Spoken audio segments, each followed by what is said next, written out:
The vast expanse of space stretched endlessly before the GCS Harmony, its sleek diplomatic hull gleaming under distant starlight. Admiral Jinho Park maintained his composure, though his heart raced as he watched the approaching human vessel through the observation deck's crystalline viewport. The ship that emerged from the darkness defied everything he thought he knew about warship design. The UES Thermopylae was massive, its dark hull seeming to drink in the very light of nearby stars. The human vessel made the Harmony look like a pleasure yacht in comparison. Beside Jinho, senior diplomat Ha-Won Kim's antenna twitched nervously, a clear sign of his growing unease. "These readings can't be correct," muttered Jinho, his scaled fingers dancing across the holographic display.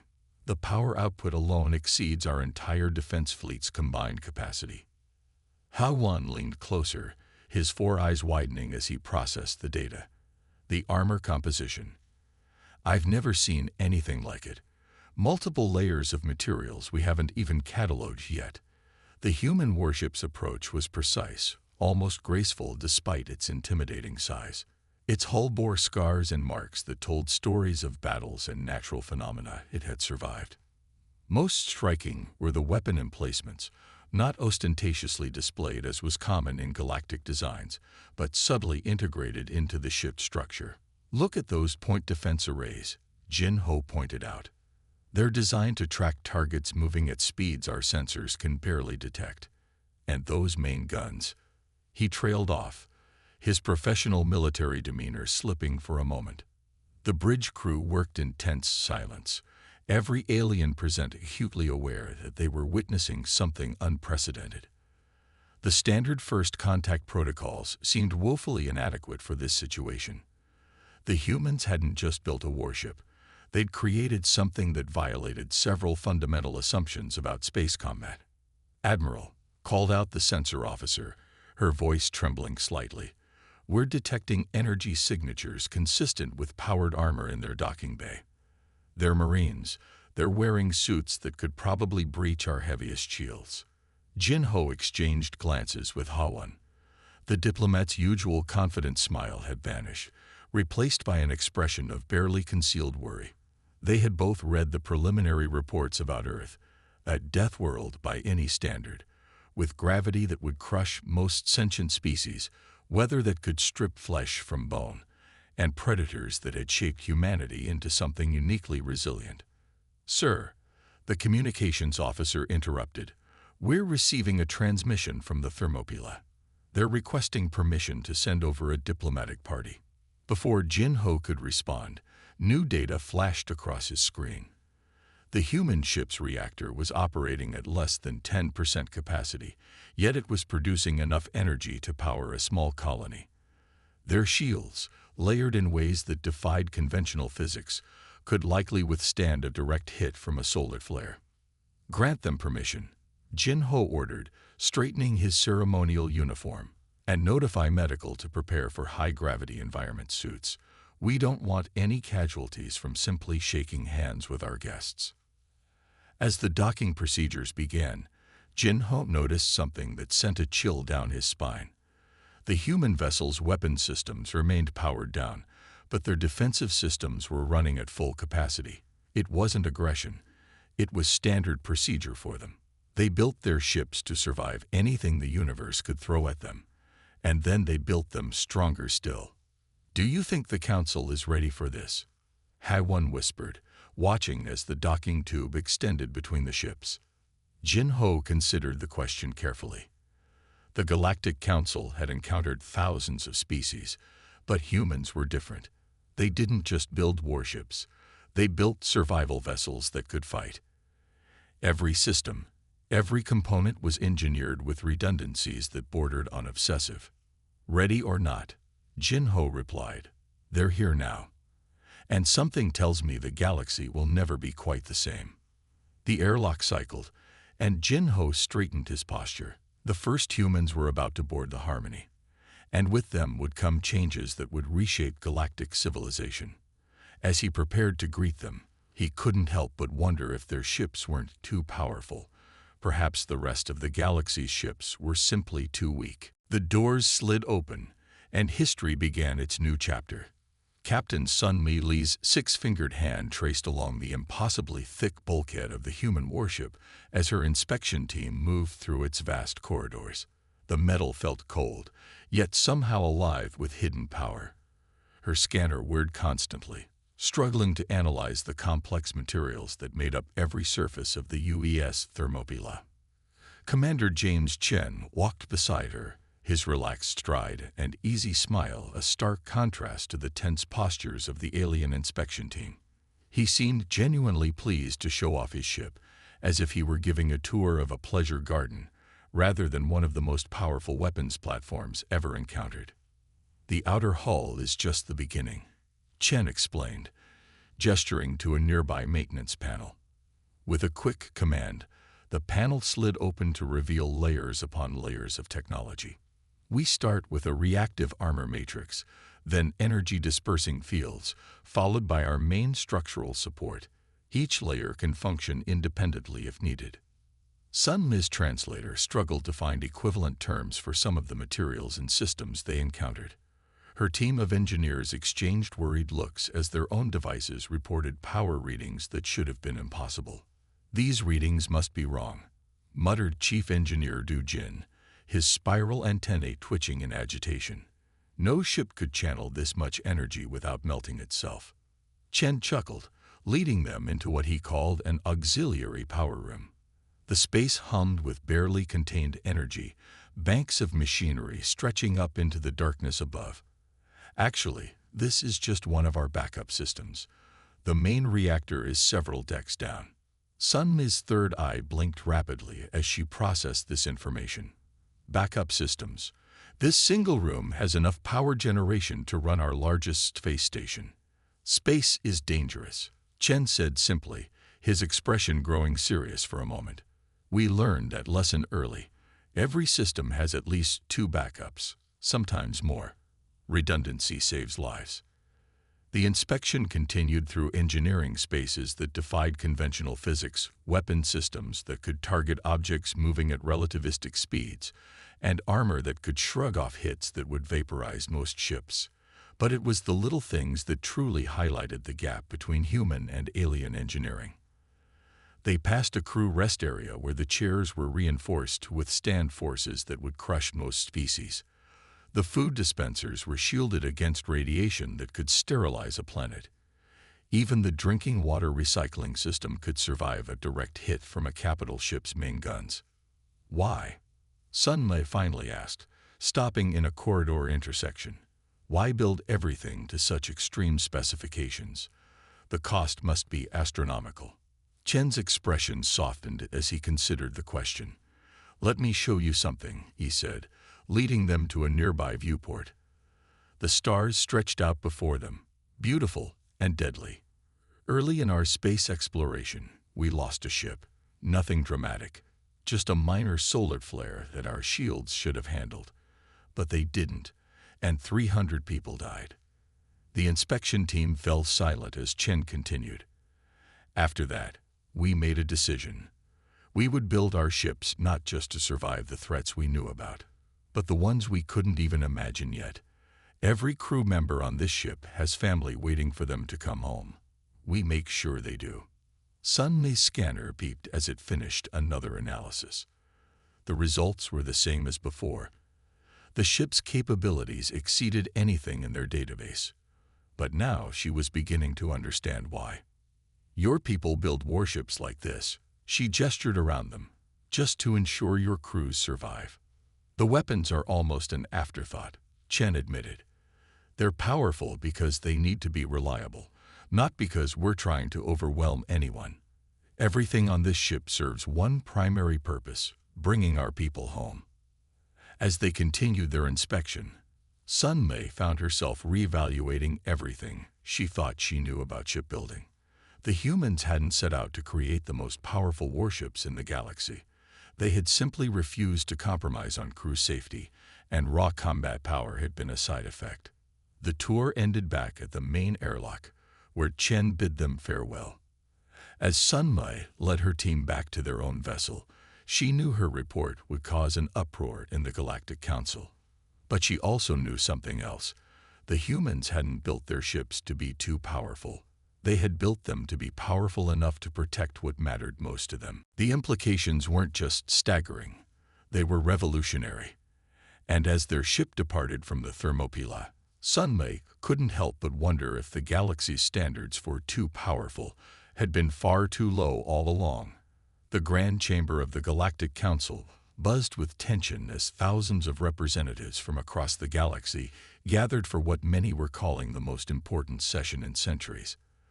The crystalline dome above showed the swirling colors of nearby nebulae. But today no one admired the view.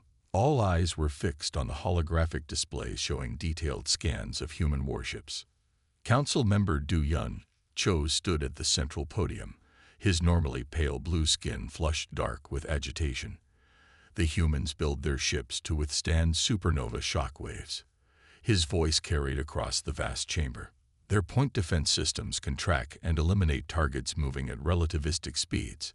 This goes beyond military capability. It fundamentally alters the balance of power. The gathered representatives erupted in worried discussion. Species that had been enemies for generations now whispered together, united in their concern over humanity's technological achievements. The massive chamber, designed to amplify voices, filled with a storm of overlapping languages and translator chatter.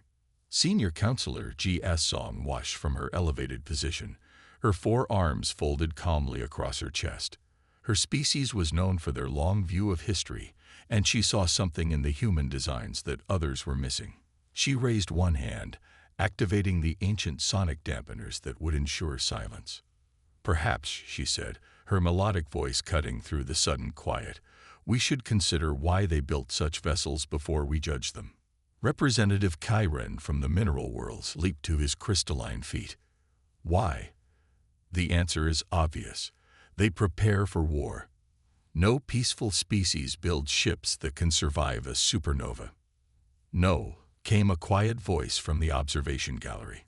Captain Sun Lee stepped forward, her recent inspection of human vessels giving her words weight. They build them because they had to. Their home system is harsh, their region of space filled with natural phenomena that would destroy our finest ships. The holographic display shifted, showing the various defense systems of a human destroyer. Each layer of protection told a story not of aggression, but of hard-learned lessons.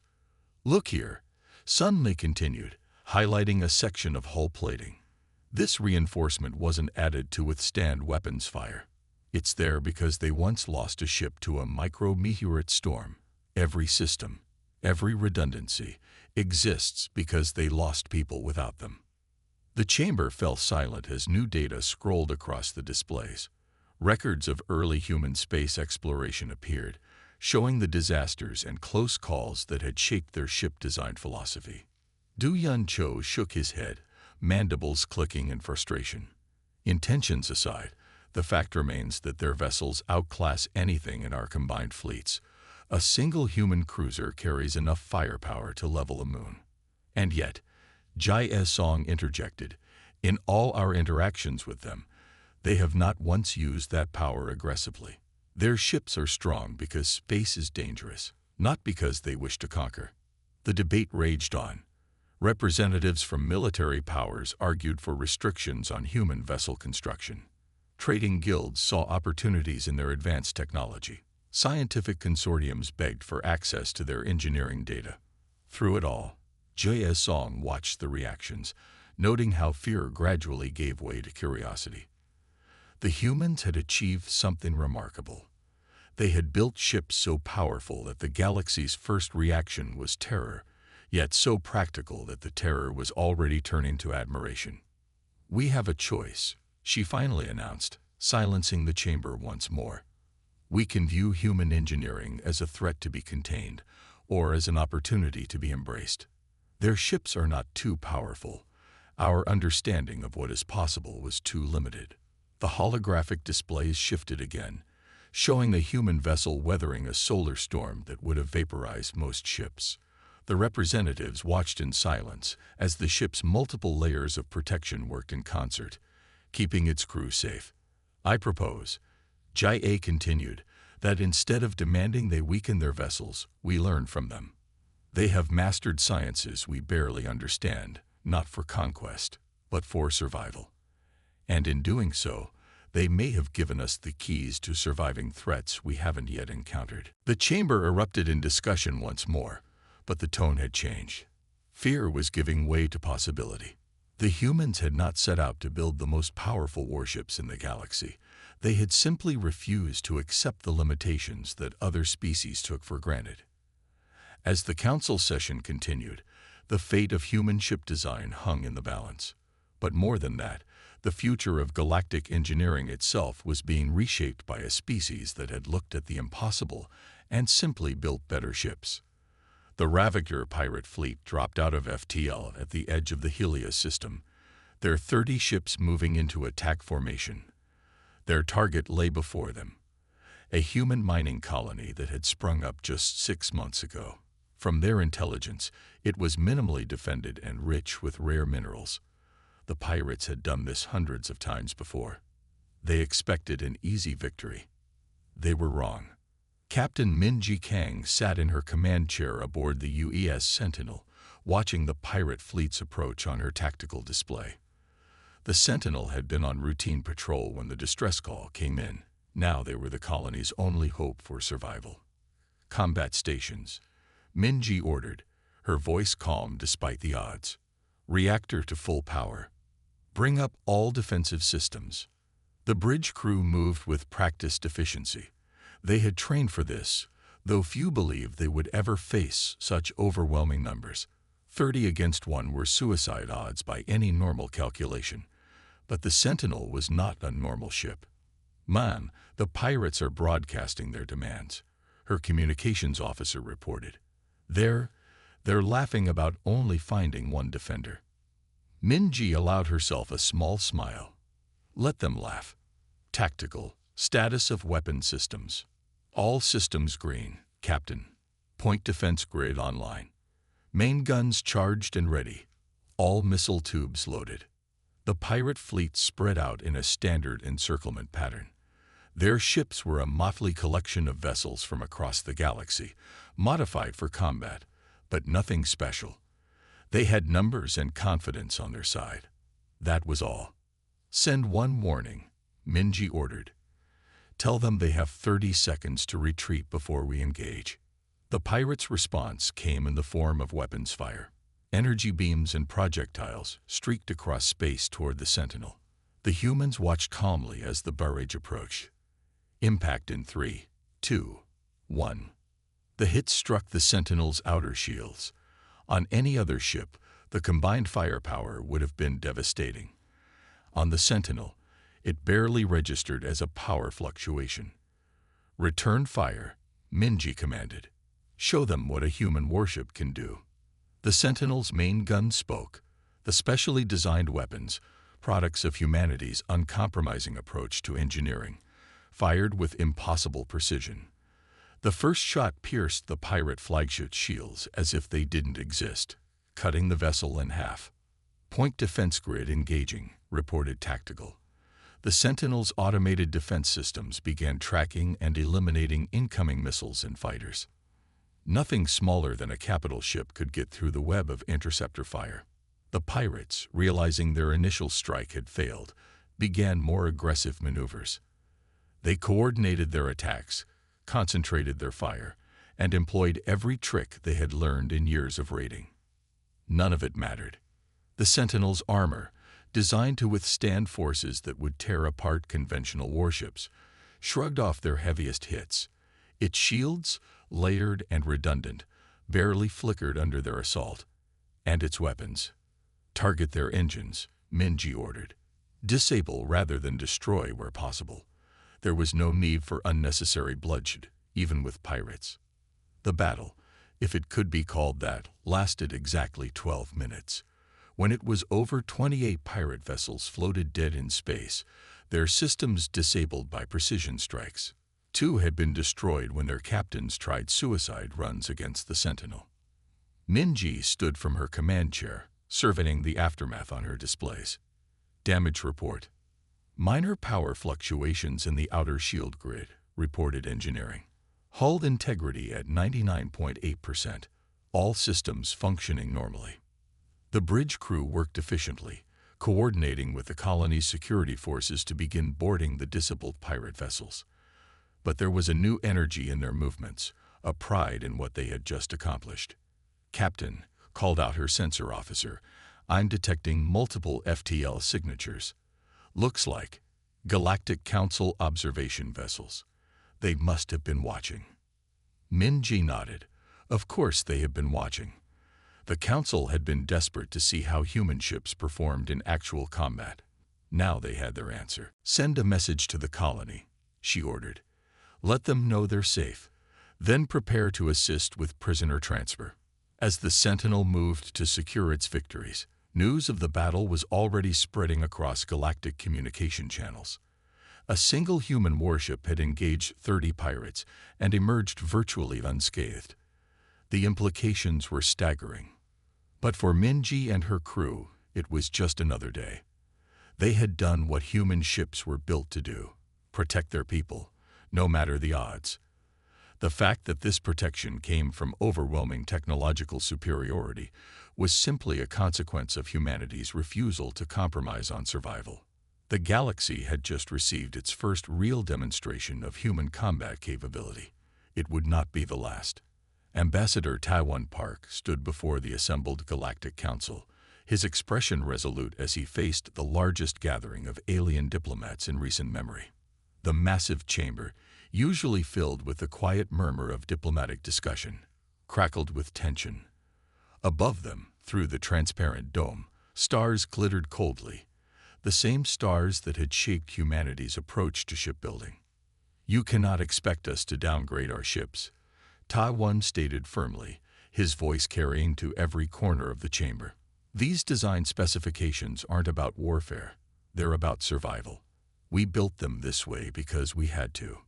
The High Chancellor, a towering figure whose crystalline form caught and scattered light, leaned forward. "Ambassador Park, surely you understand our concerns. Your vessels possess enough firepower to devastate entire systems." Taiwan gestured to the holographic display floating in the chamber center. With a few quick commands, he brought up images that made several council members flinch back in their seats. "This," he said, pointing to a massive solar flare, "is what our ships face regularly in just our home system. And this." The image shifted to show a gravitational anomaly tearing apart an early human vessel. "This is why we reinforced our hulls beyond what you consider reasonable." The council chamber fell silent as more images appeared. Temporal distortions that could age a ship's whole centuries in seconds, radiation storms that could cook a crew alive, micrometeorite swarms moving at relativistic speeds. A representative from the unified worlds stood up, their environmental suit glowing softly. "But surely these are extreme cases. No species regularly encounters such phenomena." Taiwan's laugh held no humor. "We encounter them every day. Earth lies in what you would call a dangerous region of space. What you see as excessive military capability, we see as basic safety requirements." The holographic display shifted again, showing the internal schematics of a standard human destroyer. Each layer of protection, each backup system, told a story of hard-learned lessons. "This shield generator," Taiwan highlighted a section. "We added it after losing a colony ship to a random gamma-ray burst. These hull plates, they're reinforced because we discovered space contains particles we didn't even know existed. Every system you claim makes our ships too powerful exists because we lost people without them." A murmur ran through the assembly. The High Chancellor raised a crystalline appendage for silence. "While we sympathize with your past losses, Ambassador, the fact remains that your vessels vastly outclass our combined fleets. The recent incident with the pirate fleet demonstrated this clearly. The UES Sentinel defended a colony against overwhelming odds," Taiwan countered. "Would you have preferred we let the pirates succeed? Should we compromise our people's safety to make others feel more comfortable?" The display changed again, showing the aftermath of early human space disasters. Ships torn apart by forces they hadn't expected, colonies devastated by phenomena they hadn't prepared for. Each image reinforced humanity's reasoning. We will not downgrade our ships, Taiwan continued. Not when doing so would mean sentencing our crews to death. The universe is vast, dangerous, and largely unknown. We build our ships to survive it. An elder representative from the Science Consortium spoke up. Perhaps we are approaching this wrong. Instead of asking humans to weaken their ships, we should be asking how they built them so strong. Taiwan smiled for the first time since the session began. Now that is a productive suggestion. We are willing to share our technology, our knowledge, but we won't compromise on safety. The council chamber erupted in discussion. Some representatives argued for restrictions, others for cooperation. Through it all, the holographic display continued showing the harsh realities that had shaped human ship design. Consider this, Taiwan said finally, his voice cutting through the debate. Every capability you fear was developed not for war, but for survival. If your ships encountered what ours routinely face, they wouldn't survive. We didn't set out to build the most powerful ships in the galaxy. We simply refused to accept losing any more people to space's hazards. As the diplomatic crisis reached its peak, it was becoming clear to many that humanity's excessive engineering wasn't about power, it was about perspective. They had built their ships not to dominate, but to endure. The debate would continue, but something had shifted in the council chamber. The fear of human military power was beginning to give way to understanding of human determination to survive. The dimensional rift tore open reality like a burning wound in space, its edges rippling with energies that defied known physics. Dozens of alien vessels hung back at what they hoped was a safe distance, their sensors struggling to make sense of the phenomenon that threatened billions of lives across 3 sectors. Captain Eugene Lee stood on the bridge of the UES Hyperion, studying the swirling chaos that lay before them.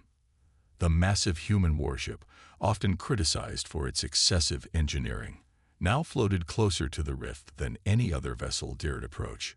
Status report, Eugene called out, her eyes fixed on the main view screen. Gravimetric forces are off the scale, her science officer responded. The rift is growing. At current rates, it will reach the Centauri colonies in less than 48 hours. The bridge crew worked with focused intensity, their stations humming with power. Through the reinforced viewports, they could see the twisted space where normal physics simply gave up. Already, 3 alien vessels had been lost attempting to study the phenomenon, torn apart by forces their hulls were never designed to withstand. Captain, the communications officer called out, we're receiving a priority message from the Galactic Council fleet. The holographic display showed Admiral Kaisen, his scaled face tight with concern. Captain Lee, our scientists have determined that the rift must be sealed from within. But our ships, he trailed off, mandibles clicking in frustration, cannot approach without being destroyed. Eugene finished for him. The Hyperion can make it. We were built for this. Built for dimensional rifts. The Admiral's translator conveyed his skepticism. Built to survive the impossible, Eugene corrected. Our hull integrity is holding at 97% even at this distance. We can get closer. The Hyperion's engines thrummed as they pushed the massive ship forward. Systems that had once been mocked as over-engineered now proved their worth. Layer after layer of protection activated, each one designed to handle forces that most ships never encountered. 1 million kilometers from the rift, reported navigation. All other vessels have fallen back to safe distance. Eugene watched as the rift grew larger on their screens. The Hyperion's sensors, designed to function in conditions that would fry normal equipment, provided detailed readings of the phenomenon. 800,000 kilometers. Hull stress increasing, but within tolerance. The ship shuddered as gravitational forces tried to tear it apart. But the Hyperion had been built by a species that refused to accept limitations. Every plate, every weld, every circuit had been engineered to withstand the impossible. 500,000 kilometers. Main reactor holding steady. Backup systems ready. Through the view screen, the rift's true nature became clear. It wasn't just a tear in space, it was a breach between universes. Energy patterns that shouldn't exist in normal space played across the Hyperion's heavily reinforced hull. "Captain," the science officer called out, "we're detecting something emerging from the rift." Dark shapes began to appear in the swirling chaos. They moved with purpose, their forms defying normal geometry. The threat was no longer just the rift.